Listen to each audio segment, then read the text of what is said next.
It's time to share secrets and insights from fellow entrepreneurs. If you're looking to grow or start a business and you're a game changer, then keep listening to Avanti Entrepreneur for great advice from your host, Dave Mammano, America's entrepreneur coach.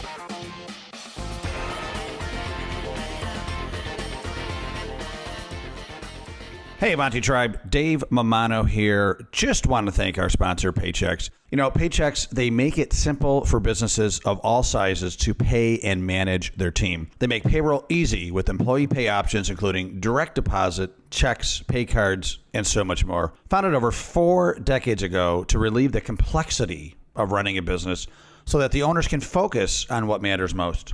Above all else, and more than any other company, Paychex makes it simple. Visit AvantiEntrepreneurGroup.com. Go to our partner link and check them out. They're offering you a free month of payroll just for giving them a shot as an Avanti Tribe member. Give them a shot, folks. They really help this podcast to be possible. Really appreciate Paychex. Now, enjoy the show. Welcome to the Avanti Entrepreneur Podcast. I am Dave Mammano, your host, and we are here to help entrepreneurial achievers and business owners and leaders move forward. That's what Avanti means, everybody. Move forward so that they can reach their potential. I do this by interviewing the nation's best movers and shakers.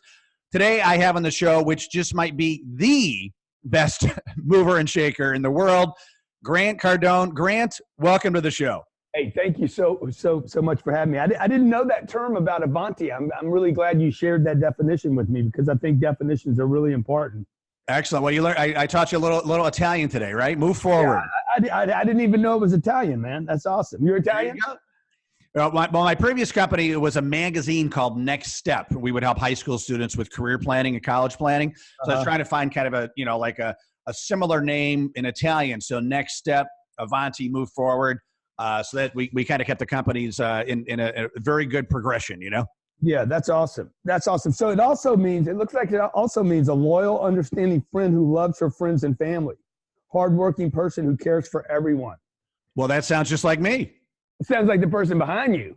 I want to introduce Laura Marsala right here. Laura's a very good friend, an Avanti member, and a big Grant fan. So I wanted to bring her along as a co-host today. Dude, everybody's a Grant fan. Come on, let's keep it real. That is true. That is true. they're either the fan that likes me or the fan that hates me, but there's nothing in between for me. Yeah. Well, you know, if you're always going to have, if you're very popular, you're always going to have some people that love you, and you're always going to have some people that don't like you, right? I don't know. I've never been popular, so. Yeah, that's right. Hey, when you think about it, you know, the president of the United States, right, no matter who he is always disliked by about 50% of his own countrymen, and he's the leader of the free world, right? If you want to be the president of the United States, you got to get half the people that hate your guts. Exactly. That way the other half will fund your campaign. Right. Exactly. So Grant, thank you so much for being on the show. One of the things that I was so excited about having you on the show is the fact that you said, yes, I have time to be on Dave Mammano, Avanti Entrepreneur Podcast. And, you know, there are so many people that want to be on my podcast, but they're quote unquote too busy. Right. Yeah. And if anybody is busy, it's Grant Cardone, right? I mean, you got 5 businesses, you got a beautiful wife and 2 daughters. 14 businesses as of Friday, and we added one over the weekend. So, well, I must have an outdated bio because this said 5, so you probably added another 11 businesses the past couple. If I give you a bio 30 seconds from now, hopefully it will be outdated again. I love it. So my big question for you. So I got your book right here. Of course, I read this, and you even have time to talking to Laura before that. I love that you even make time to read your books for the audio versions. And there's a lot of people that don't have time for that. So no doubt, real estate empire, all your businesses, beautiful wife, 2 beautiful daughters.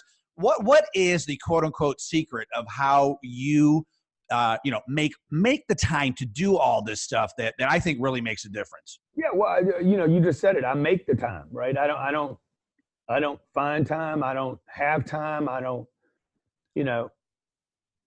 make the time, period. Like I don't time manage. I don't manage time. I create time. So I want to be on the other end of everything. I want to be the pitcher, and I want to control the game as much as I can. Like there's so many things I can't control, but whatever I can control, I have found in my life, the more you give me, the more I get done. It's interesting, even in my life, like when we had our first baby, I was able to get more done once we had the baby. Now everybody else is saying they don't have more time. I'm like, dude, I get to get more done now.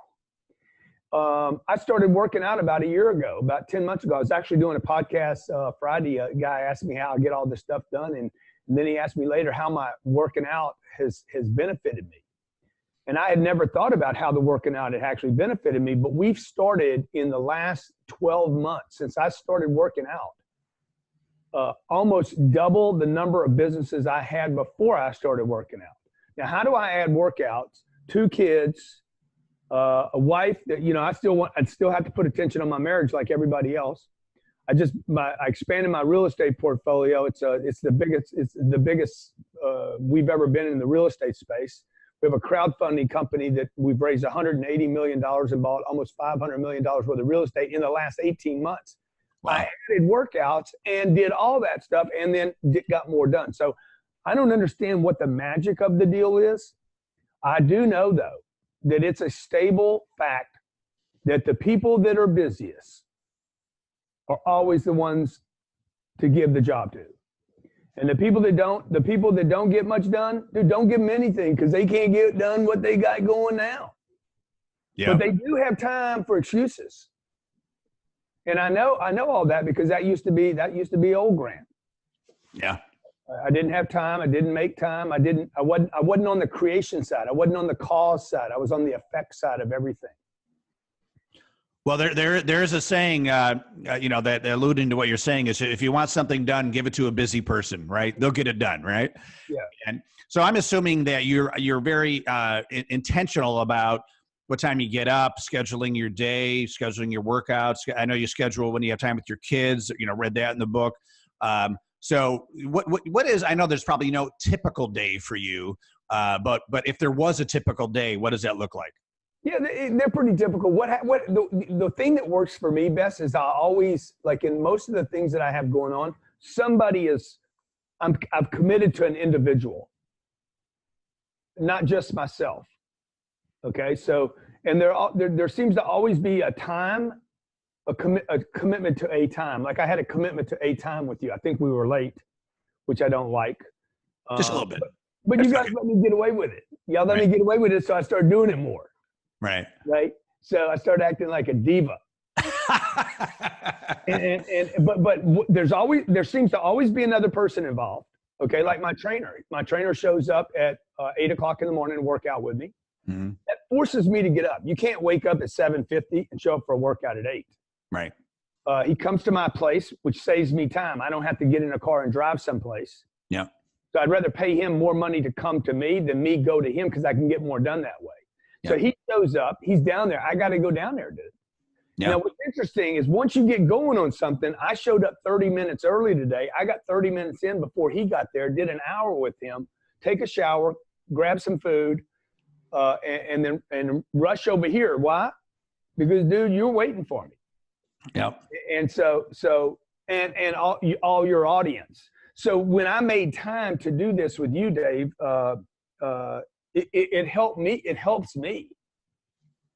Okay. Had I said no to you because I was too busy. Yeah. I wouldn't make the relationship with you. We wouldn't have talked about Ken and Chris. What's the lady's name behind you? Laura. I'll never forget it again. Okay. Laura, I wouldn't have met Laura and found out she was a fan. Yeah. So time's there, you're there, there's another person there. And typically I'm having to expend some resource. Yeah. In this case, it's time and energy. That's awesome. Thank you for that. And I feel the same way. Just put it in the schedule. You make it happen. People are relying. We're all going to be dead someday, so why not suck the juice out of every day and make it happen, right? And I love the fact that in everything that you talk about, it's kind of our God-given duty to maximize the day, maximize the week, maximize our God-given potential to bring our gifts to life for ourselves and for others. That's one of the lessons I love that you teach and everything that you do. Yeah, I don't know about we're all going to be dead one day. I don't know about that part, but I agree with everything else you said. Right. Well, I guess in this body, right? And then, then the afterlife, we can continue to do more. So, so Grant, for those, I believe that a lot of the Avanti family knows who you are, because we're all about, getting better, self-improvement, et cetera. But just in case someone has not heard of you, I would love to, if you could kind of give us a, maybe the brief history about, how you were born, silver spoon, rich kid in Louisiana, everything handed to you, right? Yeah. Yeah. So look, I was born by a mother like everybody else. And I had a twin brother. So two of us shared a space. Mm-hmm. My mother was like 4'11", little Italian lady, a little Sicilian woman, actually. Nice. And 4'11". We were her fourth and fifth child, and we were not planned. So they were like shocked. My dad was 42. She was, I guess, 39 or 40 maybe. So kind of a late twin, late birth for both of them. Yeah. And then my dad was in major transition in his life. He had a life insurance company at 41 years old that he was starting, and had it taken from him at 42, found out he was in transition, lost his job as a life insurance guy, lost his company. His partners grabbed it from him. I don't know the whole story on that, but I know pieces of it, right? Mm. And then he had to transition into being a stockbroker. Mm. Used his savings to get a stockbroker. This is 1958, 57, 58. And, he could have gone and been I guess washed cars or been a grocery stock boy or whatever. He could have just gone and got a job, but his wife, my mother, and him said, "Hey, if I'm ever going to do this, now's the time to do it." And he went for it. He finds out he's got 4 and the 5th child coming. Mm-hmm. So at that time he had a 15-year-old, 10-year-old, and a 5-year-old, and now he's got 2 more coming. So I grew up, with a lot of fear in my household.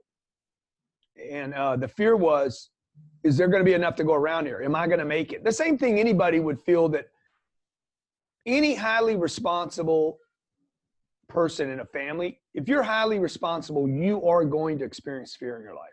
Yeah. And to the degree that you lose control over the things that you can control, you're going to feel more fear, period. Like, it's just, a mother feels more fear than a father does, because she has more connection to those children, right? Yeah. So I grew up in a middle-class family with a 1,400 square foot house, a little brick house. We had heat, air conditioning. We had a car. My dad was, pay everything off. And he made it in the 10 years. He died when I was 10 years old, but those first 10, he was grinding out. Mm-hmm. And then he made it. He was a successful guy, but I mean, we never had like fancy stuff. Yeah.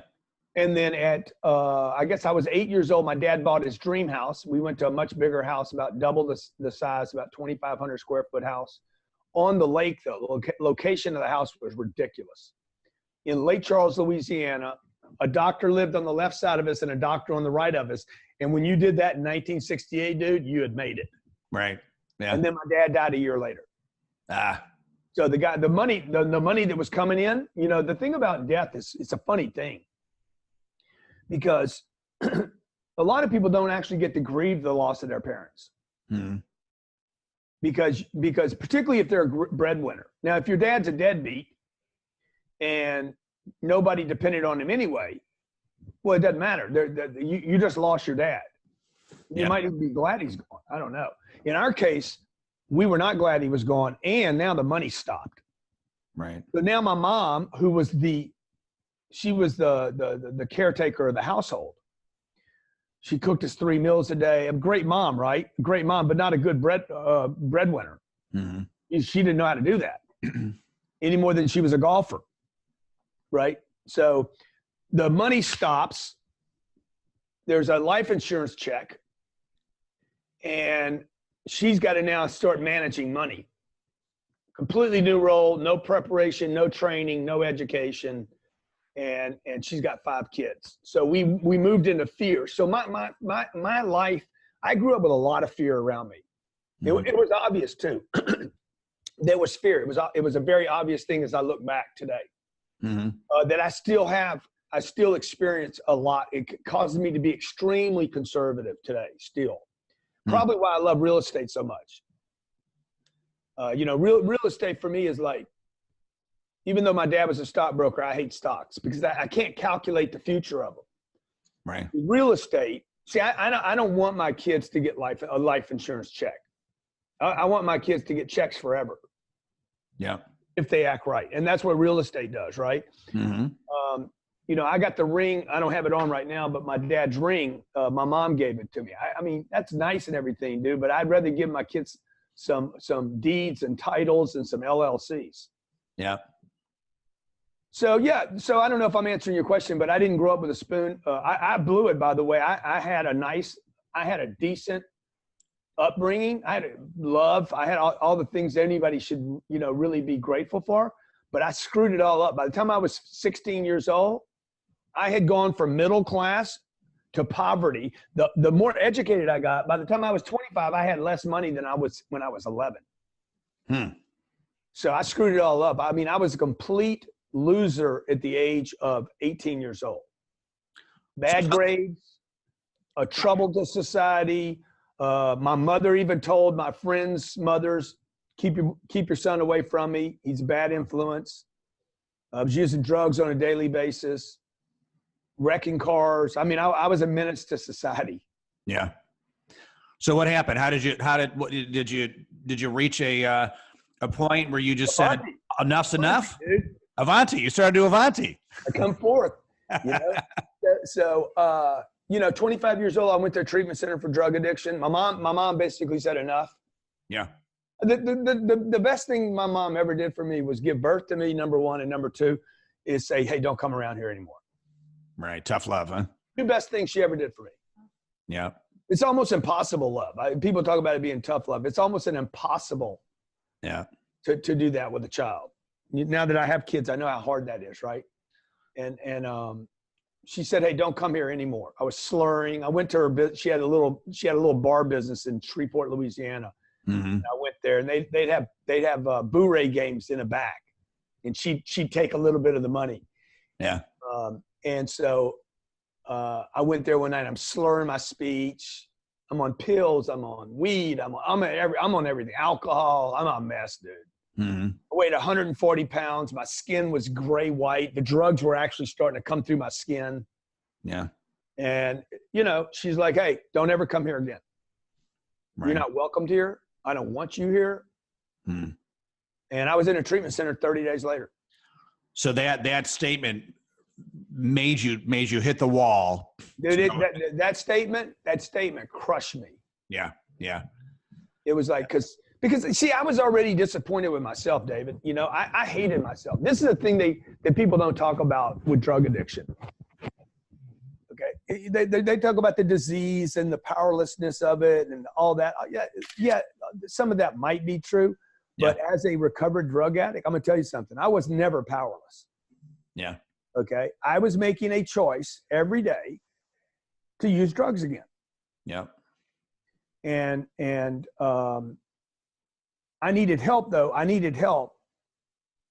I needed a facility. I needed a place where I could go and not use drugs, not be in a drug environment. I did need that. Yeah. But I've been without drugs for 35 years. I'm the wrong guy to talk about drugs, any kind of drug. Right. Yeah. Don't even get on your cannabis horse. It's all legal now. It's all good. Dude, look, all drugs lead to the same place. Yeah. Less production. Yeah. It might not lead to addiction.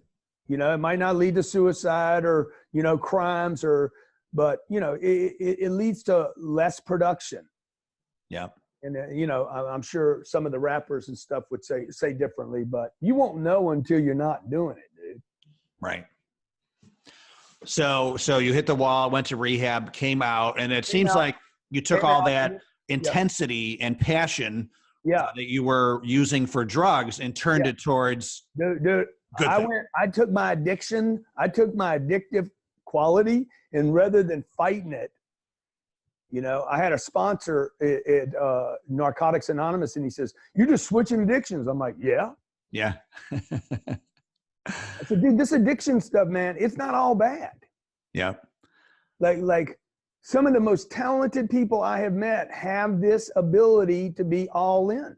If you ask me, hey, Grant, what makes you successful? One thing is showing up. And number two is like, once I bite into something, it is impossible to get me to let go. Yeah. So that is an addictive, obsessive, compulsive. I don't think it's a disease. I think it's a gift.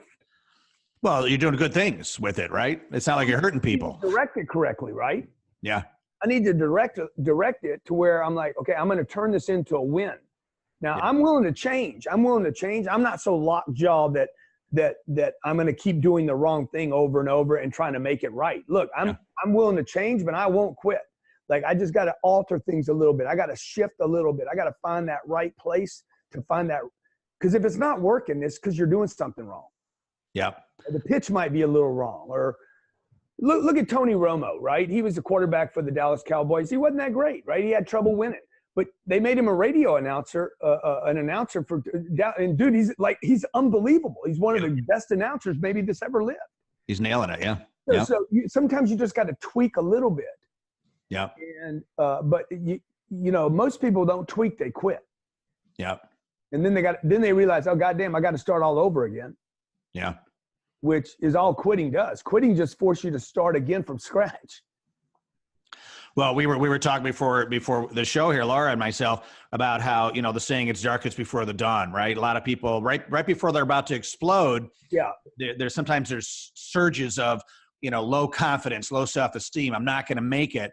And then a lot of people will give up, right? But for those that push just a little bit more, all of a sudden these incredible opportunities open up, and you're like, most people, so glad I pushed through it, right? Most people quit before the miracle takes place. Yep. You know, and then a lot of people though, like I know a guy, I'm thinking about a guy as you talk about this. He worked for us, and the guy couldn't take, like Corey, he couldn't take, he couldn't adjust. He always thought he was right. And I remember a guy told me about 14, 15 years ago, he's like, Grant, the most important, the most important, powerful thing an individual can do is change their mind. And I was like, dude, that is crazy. Mm-hmm. The ability to change your mind about something you thought was so right for so long. Yeah. I have done that my whole life. I changed my mind about drugs. I changed my mind about money. I changed my mind about sales. Like my life had a big breakthrough when I changed my mind about being a salesman. Mm-hmm. I was 25 years old, out of the treatment center, hated my job. Like, how many things can you hate on, dude? I hate being a drug addict, and I hate my job. I'm like, well, I don't have anything else now. I gave up the drugs. I need to lean into something. You can't hate everything because you end up with nothing. Yeah. And so rather than me just hating on my job, I said, you know, even though I hate being a salesman, I'm going to get great at it. So what did you do? What did you do to get great at it? I studied. Mm-hmm. Every day I studied. I just every day that I spent going to get a drug, find a drug, use a drug, recover from a drug, I took all that time and money and invested in becoming a salesman. I read everything I could read on salesman. Yeah. A salesman, a professional salesman. I had never studied it, right? I had done it for 2 or 3. Actually, I'd done it probably for 3 of my 6 jobs before that were sales jobs that I lost. I was terrible at it. Mm-hmm. I wasn't comfortable talking to people. You know, I went to classes on presenting to people. I went to classes on speaking. And you know, I had a lot of difficulty because of the drug addiction, probably because, you know, you're using drugs every day. You don't feel good about yourself. Right. Yeah. So, you know, and if using drugs and alcohol makes you want to talk to more people, guess what? When you're not using them, you don't want to talk to anybody. Yeah, exact opposite, right? Yeah. Yeah. So I had that thing. I had to get over that thing, right? So I'd go to speaking classes, speech classes, presentation classes. I would watch video after video after video of people presenting to become a great salesman. I was selling cars, man. It's not that's not a classy career. Mm-hmm. nobody's running around saying, I'm a car salesman. I sell Toyotas. Right. And that's what I was doing with a college degree. How I got out of college with all the drugs I was using, no clue Right. at all. Still don't know today that it's actually I really got a degree. Yeah. You got a piece of paper? I do, but I have no idea how I got out of the deal. I wasn't even at class most of the time. Right. So 30 days after I came from that treatment center, I threw everything into it. And dude, literally 30 days after I got back from the treatment center, the job, and why I like to work so much probably today, that job saved my life. Mm-hmm.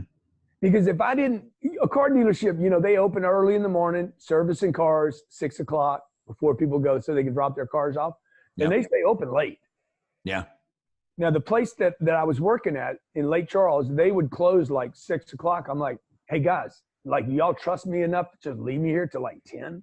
Yeah. Because people would wander around the dealership. I'd be like, I'll stay here. I got no place to go. Right. Yeah. Like if I go home and I'm by myself, I'm worried. Yeah. Okay. And I wasn't worried about girls coming over to visit me because they weren't. I was worried about the drug dealer coming back around. Right. Yeah. You wanted to keep busy, right? Yeah. I wanted to stay busy, man. So I just turned all that. And the next thing you know, I became a great salesman. Yeah.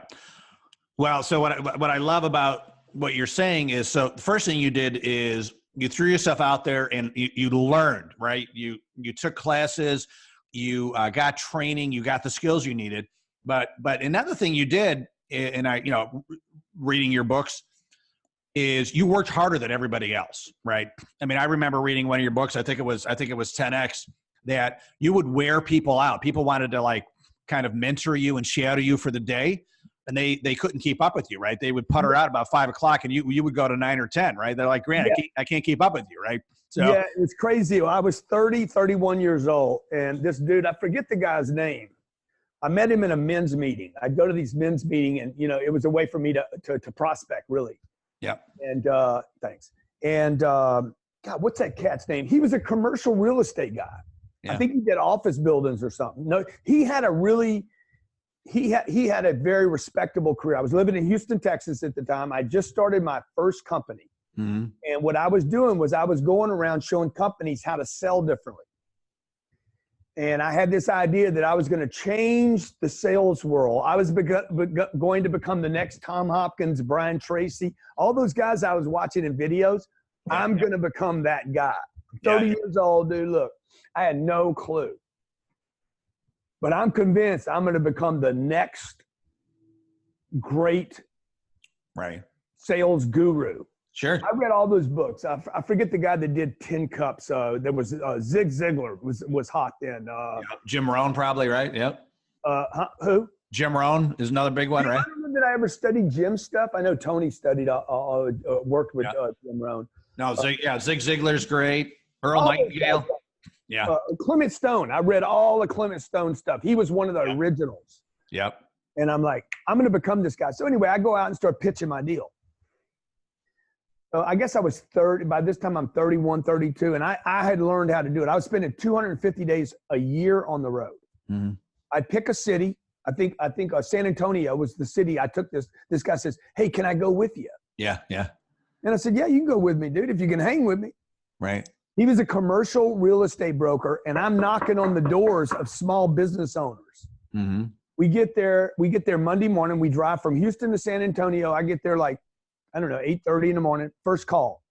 No appointments, bro. Mm-hmm. Cold as ice. Yeah. I'd never even been to San Antonio. Right. He's like, well, who do you decide you're going to call on? I said, whoever I see. Yep. We just start walking in companies, car dealers, plumbers, contractors, anybody's open, State Farm agents, I'm walking in, okay? So we go to lunch about 11:30. I've already made 3 or 4 presentations. He's like, dude, you're a maniac. We don't get home till 10:15 that night to our hotel room. We check in at 10:15. Right. On the second day, he's like, I can't do this anymore. At 5:15 on the second day, he's like, hey man, I mean, how long are you gonna do this? So I'm gonna do it till we get it done. This is every day, right? It's a normal day for you, right? He's like, man, I can't do this. He had to go home, dude. Yeah. So yeah, man, there's something to be said. And that work, you know, when anybody watching right now, if you're really working hard, right, to keep working hard. Yeah. Find the right vehicle. Okay. It's not the working hard that doesn't work. Okay. I know a lot of people today talk about hard work. Oh, it's not paying off. And I'm not talking about just grinding out. You got to find the right vehicle. Now, I thought I had found the right vehicle. I look back now, I'm like, dude, I was in the wrong vehicle even then. Yeah. Didn't even know it. So fast forward to now, right? You know, one of the things that I really... It all worked. It all worked. I know. Well, I mean, actually talk more about sales, I guess. I think a lot of people, they're working hard, but they're not working smart, as they say. And a lot of people are just not spending enough time every day knocking on those doors, making those phone calls, trying to make those sales, right? I mean, that's the oil that makes the machine work, right? Every day, trying to make some sales, right? You have all your people making sales, right? I think your receptionist trying to make some sales, right? Yeah, like, look, it's about doing something every day. Okay, you made a comment that I was wearing short sleeves to show off my guns, right? but dude, I work out every day. Yeah. Right? Like the trainer's like, you need to take a day off. I'm like, dude, you know how many workouts I did last week? And he's like, did you do 6 days? I said, no, I did 11 workouts last week. Right. Okay, now I got a guy across from me. He's half my age. He's doing 3 and 4 workouts a week. Yeah. So it's like you can't keep up with me because I'm doing 300% more than you are. Right. Does he know that? Does he know that you can kick his butt? No, I can't kick his butt or anybody else's butt. But the point is, like, if you show up every day, if you just put in the time and make the corrections and get someone to show you how to do it right. Yeah. Like you know, if you just work hard and you don't get input from other people, when it's not working, if I'm putting a shovel in the ground and I'm not making a hole, I'm doing something wrong. It's either the shovel, the angle, the foot. Your method, right? Yeah. Yeah. Or dude, maybe I got my shovel in the wrong place. Sometimes you need a third party to say, bro, look, just move over a little bit. Right. And I've always been willing. I mean, the one thing there's a couple of things I'll give myself credit for, and there's a whole list of character defects I have, right? But one thing I am willing to do is I am willing to ask for help. Mm-hmm. I'm willing to help a lot of people. I know a lot of people in my space, the motivational guys, they're willing to help a lot of people. They're willing to speak to audiences. Here's where they fail. They are not willing to get help. Yeah. And if you are unwilling to get help and direction, because you know it all, because you are the authority, or maybe it's not because you're the authority. You're just in that place of being the guy. You're like, you're the beacon, you know, rather than, but who directs you? Yeah. And it you know, you have to be willing though. You got to be willing to go read something and assume. I know people that read books that don't get anything out of them because you don't know. Like the guy's sitting there underlining things. I'm like, what are you underlining? I'm highlighting. What are you highlighting? Okay, let's go look at what you're highlighting. Most people are highlighting what they agree with. Yeah. That's not where learning comes from. Learning comes from understanding what you don't agree with. You know, when you said Avanti, I'm like, I don't know that word. You looked it up. I need to look it up. Otherwise I'm walking around the planet. I don't know. Yep. And when you don't know, when I don't know something, what happens is my ability to stay present drops. Yeah. Well, I think, Grant, what you're saying is very important to people because, you know, here's Grant Cardone, very successful in many areas of his life, yet still humble enough to say, I need a coach. I need help with these areas of my life that I don't know what to do or I'm not an expert in. You know, my son, he's a 10th grader. He's in advanced math, right? Did bad on a test. And so I got him a tutor. He's like, Dad, I don't want to have a tutor. How embarrassing, you know? I said, let's call him a coach. You have a math coach now. I go, Tiger Woods, best golfer in the world, has a golf coach, right? So if Tiger has a coach, it's okay for you to have a coach in math, right? And I mean, that's what we do with Avanti. We have a lot of coaching programs, business owners that we say, don't go at it alone. Let us help you in the areas where you need help with. And here you are saying, I need help with my fitness, even if it's just accountability or expertise, right? And so I think it's a very important lesson, everybody. Like, don't be afraid. Don't be so egotistical to say, like, I don't need help with this. I don't need a coach. And don't be so cheap either. Don't be so cheap. Exactly. It's going to cost some money, right? They're like, I'm not going to pay a guy $100 a session to work out with me. Look, I've been working out for, I don't know, 40 years.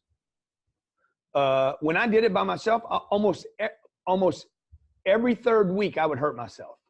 I've been working out with this guy for 10 months. I haven't hurt myself one time, except for the one time I went and worked out by my damn self. Right. Yeah. So the lesson is. But hey, look, a lot of people are cheap. Yeah. It's an investment. And we're raised cheap, especially if you're Italian, by the way. Yep. I know what you're talking about. Italians are notorious for being cheap. We're Sicilian, by the way, so we know what you're talking about. That's even a lower grade of Italian, right? You ever been over there? What's that? You ever been over there? Oh, I've been over there a bunch of times. Yep. Yeah, the north or the south? I've been over to Sicily. I've been all over, but I've been to Sicily mostly. Yeah, so you go, if you're in the north, I was in Milan, and I was actually in Lake Como. Yeah, I've been there. But I was at the Heinz's home. Yeah, I wasn't there. They sold that home to George, what's his name? George Clooney. Oh yeah. I saw that from the boat ride. Yep. However I do my hair, George does his hair just like mine. Yeah, so, he looks at you, right? yeah. So anyway, I'm in Heinz's house. I'm playing with the old man. This is Mr. Heinz. Mr. Heinz.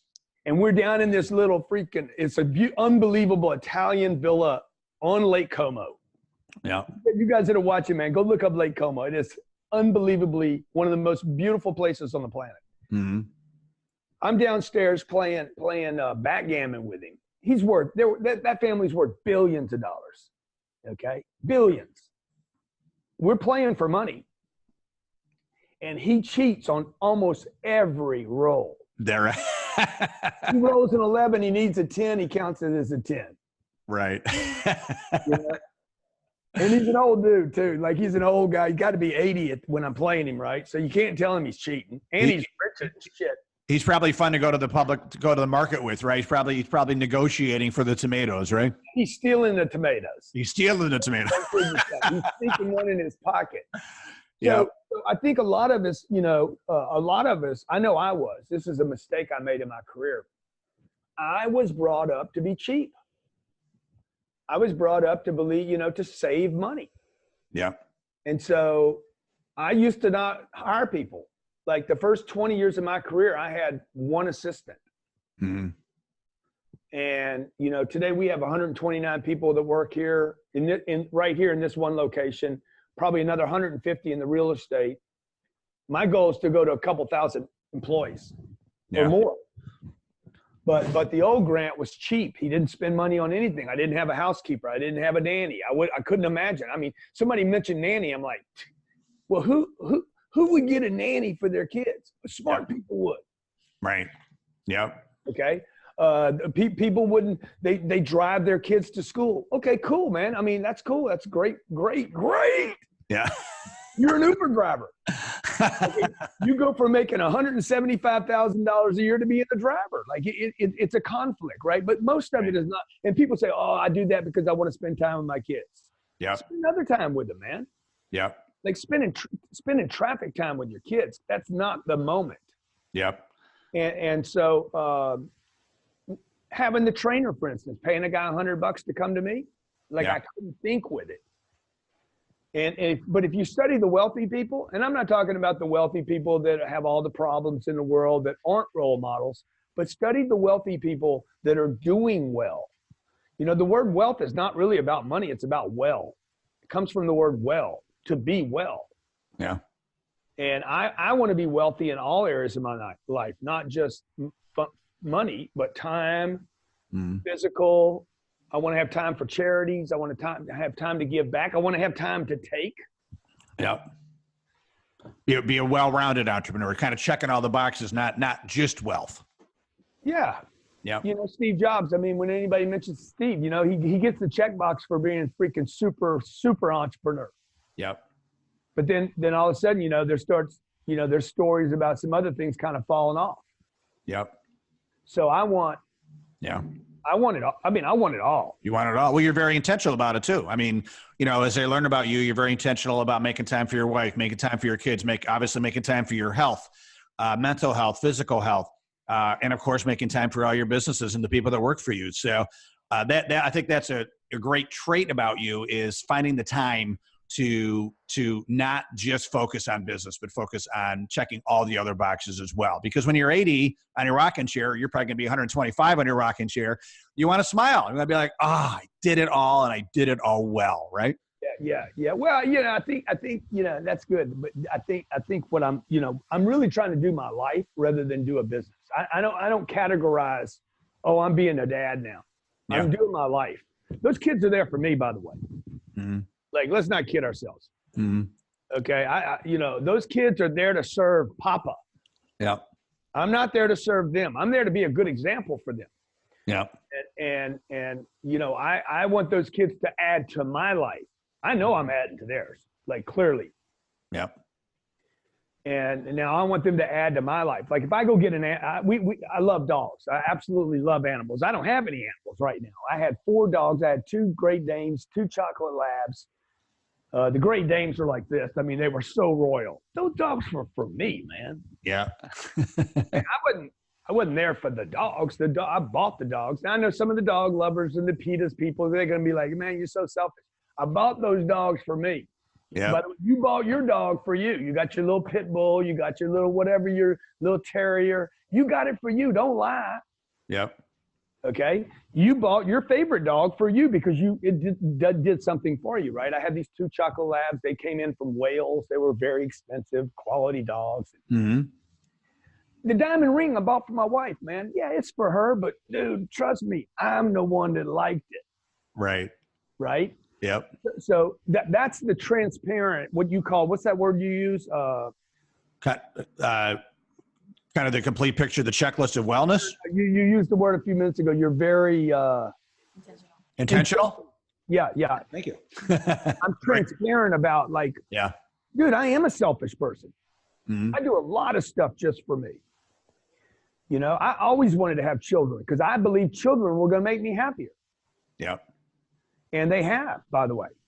But you make them happy too by being there, intentional for yourself, and being the best Grant. Totally. You're there for your kids, your dogs, your wife, everything, right? And they're part of my life. Okay. Now, we don't go to the kids to decide where we're going to live.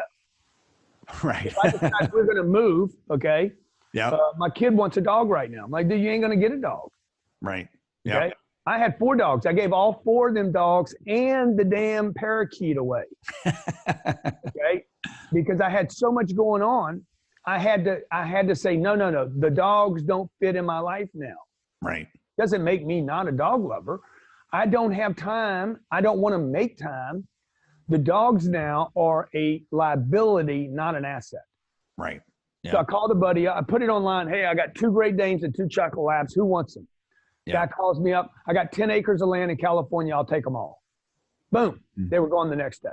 Yep. And they're still happy. So, yep. Yeah. The taxes got raised in LA or California. I told my wife, we're selling the house. Whatever you say, let's roll. Yeah. We sold the house. I didn't check with people around me. I don't check with, I'm not going to check with all my friends. How are you going to feel if I leave? Dude, I got to do the right thing for my life. And hope that the people around me are going to do the right thing for them in their life. Yep. So that's just that point about, I'm not really doing father or real estate guy or podcaster. I'm doing my life. You're doing me a favor by having me on your show today. Well, thank you. Yeah, because you add value and richness to my life. Excellent. Well, thank you. And right back at you. It's a two-way street for sure. Thank you. So, another thing I love about you, Grant, and thank you for that, by the way, great lessons along the way. One thing I love about you is, when people ask you, hey, Grant, man, you've made it, you spiked the ball. Like, what more do you need? And you're like, you don't want to talk to those people anymore. You're right. Like, yeah, don't you get it? Right. And so, what is the fuel? Like, you obviously can retire tomorrow. You'll be fine, right? But you want to continue to to just reach your God-given potential, do as much as you can with the talents that you have. So what fuels that? What fuels you just, continuing to want more and not spiking the ball and saying like, I'm done. I could slow down now, right? Like you don't slow down at all. You're speeding it up, right? So tell us about that. So, I don't know that I can explain exactly. I do know that like once you get momentum and once you know something, like once you start grooving into something, that's not the time to go on a vacation. Right. Unfortunately, that's what a lot of people do. They get some victories and they're like, okay, let's go reward ourselves. No, don't do that now, dude. Lean in to the victory. Yep. Champions lean right now. It's like, okay, you just won the Super Bowl. The best thing to do right now is play another game because you're winning, right? I just made 2 shots. Don't go high five it right now. Get the ball back. Yeah. Because you have momentum. There's something that comes with momentum that it's magic. It's a magical, like I can't really quantify it. I don't know what happened. Something happened to the basket got bigger, so and everything seems to fall. Everything seems to work. So that's kind of where I'm at in my career. Like I literally feel like I wasted, David, the first 30 years. Wrong vehicles, not thinking big enough, not going hard enough, not having the right people around me, being cheap, not using money correctly. It's almost like I just woke up about 15 years ago. And I had an awakening, and then it's really been the last 8 or 9 years that particularly after the economic collapse, 2008 was like wham. Yeah. It was like, it jarred me to like, what have I been thinking about this whole time? Comparing myself to other people, because I had a watch and I had a car paid for and because I had a nice house. That's not enough to give anyone that word that you have over your head there behind you. Yep. Okay. That's what I want. Yeah. I want that. That's what I want. I want to be able to do business with whoever I want, when I want, for as long as I want. And if you give me a hard time, I want to be able to say, you know what? I'm free to leave this conversation. Right. Yep. And me, if somebody sues me for some dumb shit, rather than me spending time in depositions, and hey, what do you guys want? Mm-hmm. Oh, really good. Here, take your little bundle of bullshit and go away. And let me make this go away. Even though, like, by the way, I would win this. Maybe I don't want to play the game. So that to me is like, that's what we should be taught about money. Yeah. They say money won't make you happy. Yeah, but it'll give you choices. Yeah. And by the way, when you're trying to get money, you should not be trying to get happy. Right. Okay. I'm not trying to get happy when I'm trying to get money. I'm trying to get money. Yeah. so when I'm negotiating a deal, I put $250 million worth of real estate under contract last week. Mm-hmm. $250 million. Okay, that'll be more real estate in 1 week than I did in the first 10 years I was in real estate. Wow. Congratulations. I'm negotiating the deal, and I'm trying to get a better deal on the interest rate, which I could make more money on the interest rate than I could the deal itself. When I'm negotiating that deal, okay, if I'm buying the right piece of real estate, keeping it for long periods of time, my kids will be worth billionaires off of 2 decisions I made last week. Mm-hmm. Okay, now when I'm doing that, I'm not trying to be happy. Mm-hmm. I don't know what the fucking confusion is here, man. This ain't a me. I'm trying to make money.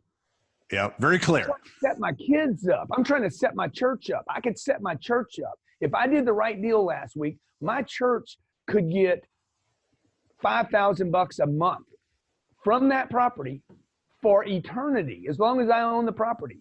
Okay. Right. Every month, boom, $5,000, $5,000, $5,000. We can just send it from the properties to the church. Yeah. So those are the kind of things that I'm trying to do when I'm looking at money. When I'm thinking about money, I'm not thinking about paper. I'm not thinking about retirement. I'm thinking about, dude, what can I fund after I'm dead? Yeah. How could I actually help more people after I die than when I was alive? Incredible legacy, right? Yeah, how can I create something? Like some people think that talking about your own legacy is a bit arrogant. Dude, I want to build a legacy. I want to do something biblical. You know, I want to do something like Jesus did. Mm-hmm. Dude, I want to do something big. Now, some people would say that's arrogant for me to think I can do that. Well, okay, whatever, dude. You know, the way I read the deal is I was made in the image of. Is that how it goes? Yep. Or he's made in my image or something? I don't know, whatever. Dude, I want to do something big. Yeah. Okay? Yeah. I mean, the guy walked from Nazareth to where? It was only like 145 miles. Shit, man, I went further than that. Right. Okay. So yep. and look, we wouldn't know Jesus if he wasn't a show off. Right. Yep. Come on, dude, showing off, man. Like, was he up there for 3 days? Right. He could have quit quick. He didn't. He's like, I got to show the world. Yep. So I'm making fun, but look, all the greats, whoever your great is, it doesn't matter. Doesn't have to be a religious thing. They pay the price. Yeah. Over long periods of time. And money, Mother Teresa, everybody's going to say, this is everybody's go-to Cardone money, but Mother Teresa didn't have any money. That's not true. Mother Teresa had people funding Mother Teresa. Right. She needed money. She needed the tool of money. Sure. Yeah. She didn't need money. She had control of money. She had people supporting her. Right. And she was the energy. Money's just an energy. It's a resource. It's like time, money. It's all created, dude. It's just fabricated. Yep. You know? The problem is the people that talk about it so negatively, like they either don't want to have it, think it's gonna, make them sin or something. It's just pieces of paper. It has no magic in it. Unfortunately, most people never get enough of it to even make any real decisions about it. Yep. Because we were brought up by people that struggled with it. Yeah. Well, that's people that I get that too. Like, what's the point of making so much money? Hey, the more you make, the more people you can help. You can help yourself. You can help your family. You can help your kids. You can help your church. You can help the charities you want to help. You have more options to live the life you want to lead. And once again, be intentional about who and where you want to have that money go to. So I love what you're saying. When people say that thing, that whole thing about, when's enough, and, all they did was they're not talking to you, David. They're just talking to themselves. They don't even. I don't even think they want an answer. Like, one of my superpowers is the ability to see things differently, like around a corner, almost like a matrix. Yeah. Like I don't take things. The obvious to me is not always the truth. Yeah. You look beyond. Exactly. A penny saved is. Yeah. What is it? A penny saved is? A penny earned. Yeah. No, it's a penny. It's a penny, right? But if I do an audience right now, I'm like, a penny saved is in the whole audience. It doesn't matter where, by the way. It could be Russia. It could be Malaysia. It could be Africa. It could be America. It is the same saying everywhere. Yep. And I'm like, no, guys, it's a penny. It's a penny. Right. And a penny's never going to be worth anything. Yep. So it's the ability to look around the corner and see the truth. Yeah. I think that a lot of people can't see the truth because they don't look. Mm-hmm.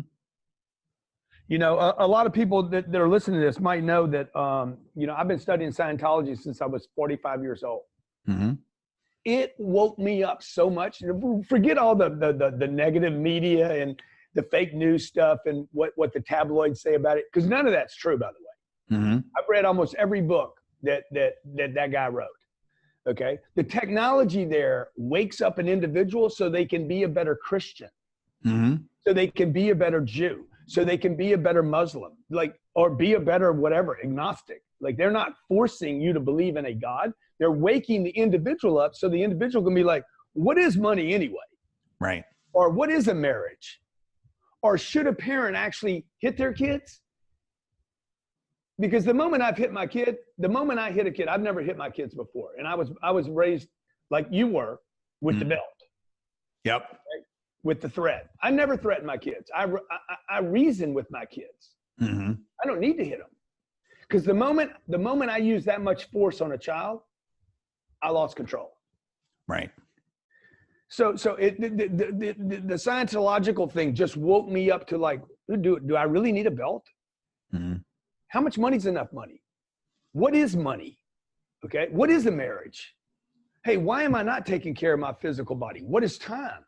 Like, it just woke me up. It really literally the last 15 years woke me up to the possibilities and the potential of who I am. Not without limitations to the way I was brought up. Because if I was going to judge what I've done in my life to the way I was brought up, I could have called it quits like 20 years ago. Right.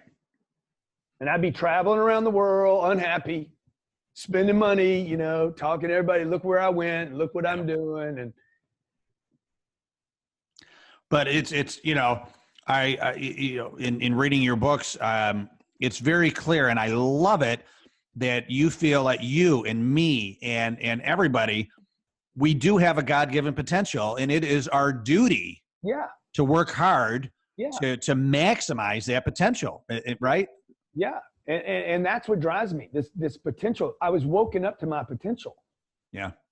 And the potential is always in front of you. It's not what you've done.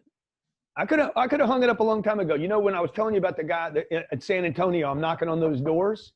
Yeah. There's a car dealer in San Antonio that I called on 30 years ago when that guy quit that week.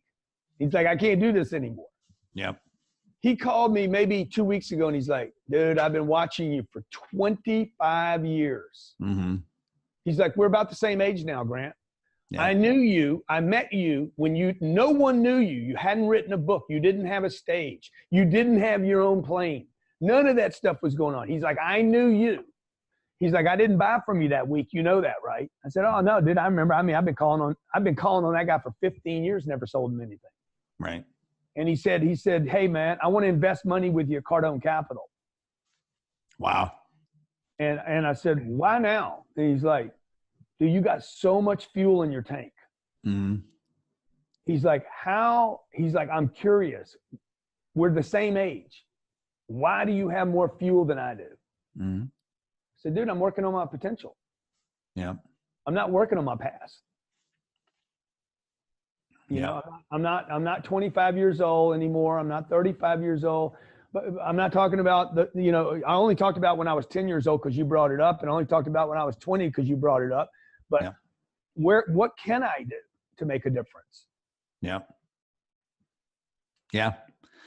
Well, I have to say, I love the difference you're making. And one thing I want to bring up is the fact that you said you feel like you wasted like about 30 years. Yeah. And, but I wonder if that was part of your journey. Like you had to experience that to bring you where you are today. Right. Yeah, I don't think so. You don't think so? No, I think that was just a damn waste of time. I don't even want to make sense of it. Okay, when I come back next time, I'm coming back fast. Dog. You're coming back stronger and faster. I'm coming back as the bolt. Hey, I'm coming back. I'm not going through all this crazy stuff again. Yeah. Just wasting time on drugs and alcohol and spending 12 years in an education system that's broken. Yeah. I'm gonna pick some parents that are like, we don't need to do all that. That's stupid. Yeah. My kids are getting homeschooled right now, right? I told my kids, I said, look, you want to go to school for 12 years? I'll send you over there. I'll have somebody drop you off every day. Mm-hmm. Or you can do it right here from the house and do it in 6 years. Mm-hmm. What you want to do? You want to be more like Papa or more like those people over there? Right. I can imagine their answer.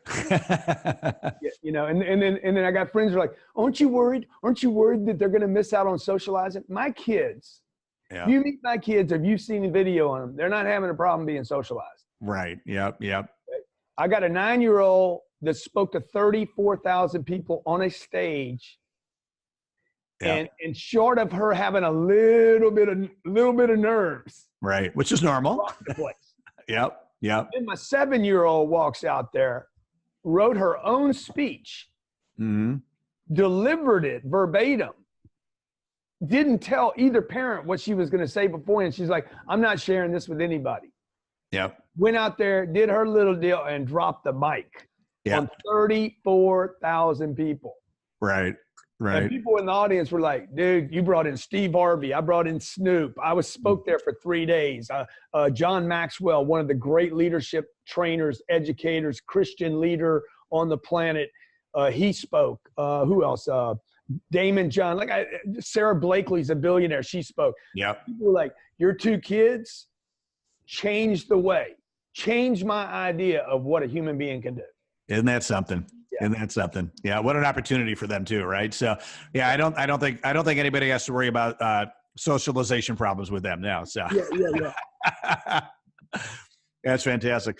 So Grant, listen, I totally appreciate your time. Obviously you're very busy and it means a lot to me. I feel very blessed that you spent your Monday morning with me. Want to leave, Avanti family, our Avanti tribe. We have, it's an entrepreneurial membership-based community of small and medium-sized business owners, entrepreneurs that are, striving to grow their business to the next level, right? So if you were sitting down with a group of Avanti members right now and they said, Grant, can you give us some quick tips? What would you say to them? I would say, look, don't grow to the next level. Skip, jump, hop. Go 10x. Go to this level, right? Go to that level. Okay. It doesn't mean you're going to get there, but I guarantee you, if you put 10x plans in place, 10x goals in place. I'm writing down this morning. I use this little day timer in the morning. Okay. And the first thing on the day timer is write my goals down. Yeah. So first thing on this thing, it's not the meeting I'm going to have this morning. I don't have my active day timer in front of me, but it's like, okay, $10 billion in assets, $18 million a month distributed to the investors. Wow. That's 10x. That's maybe 100x. I don't know how to get there. I don't know how to do it. I've never done that. Yeah. That's what I write every morning. So what I'm trying to do is jump to 10 times of where I'm at right now. That'd be from 5,000 units to 50,000 units. Yeah. So how do I do that, right?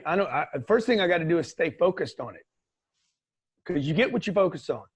Wherever your attention goes is where you end up. If you got all your attention on your problems, that's what you got. If you keep saying, I don't have enough time. I don't have time to work out. I don't have time for this. I don't have time for that. I don't have the money, whatever. You're just lying to yourself. And your body is going to follow your lies. Yeah. So I would just tell people, look, 10x, whatever your plan is, you want to make $1 million, put a $10 million plan together. You're going to fail on both of them. Mm-hmm. Just fail big. Yep. You'll be further ahead anyway, right? You'll still be further ahead. Yep. Excellent, Grant. And we're going to put in the show notes all the incredible things you got going on. Your annual 10X conference we were just talking about. Your Grant Cardone University. You got a boot camp coming up. You got so many great things going on. And we're going to put everything in the show notes. And we're going to and everybody can learn more about you. And obviously you have the tools and all the lessons to teach people on how to 10X and beyond. So appreciate. Yeah, this is a great interview and everything, but people do need skills. Remember, my life changed because I started studying people. Yep. Okay. I studied one guy over and over and over. I wasn't studying hundreds of people. I'd find the best of the best. Yep. You brought up Tiger Woods. He does not take instructions from 17 different people. Yep. He takes instructions on his golf game from one person. In fact, he will not look at another golfer swing. Mm-hmm. You ever see him out there on the tee box? He hits his shot, and watch when the other guy pull back that freaking piece of metal. Yeah. Turns away. He will not look at the shot. Yeah. Super hyper focused. Contaminated by the ideas that other people have. So pick one person and study them. If you're going to pick somebody on sales or business growth or entrepreneurship, study them deep. Yeah. Don't be a dilettante. You become what you think about, right? That's right. Don't dabble. Yep. Grant, thank you so much. Appreciate all the incredible work you're doing. Appreciate you very much. Thanks again. Thank you, Laura. Laura's the best. Laura's the best. Laura's a big fan. She's read 10X as well, 10 times. So we're gonna take all the lessons today, and I think personally we're gonna 100X our life because of you. So I have your plan. Thank you, Grant. Thank you, Avanti listeners. Go to AvantiEntrepreneur.com to hear this episode, show notes to how it works, over 100 other episodes, and ton of great resources on AvantiEntrepreneur.com. Make it a great day and stay awesome. Thank you for listening. Head over to AvantiEntrepreneurGroup.com for show notes and more helpful advice from entrepreneurs like you. Continue to find your entrepreneurial rhythm at the Avanti Entrepreneur Podcast.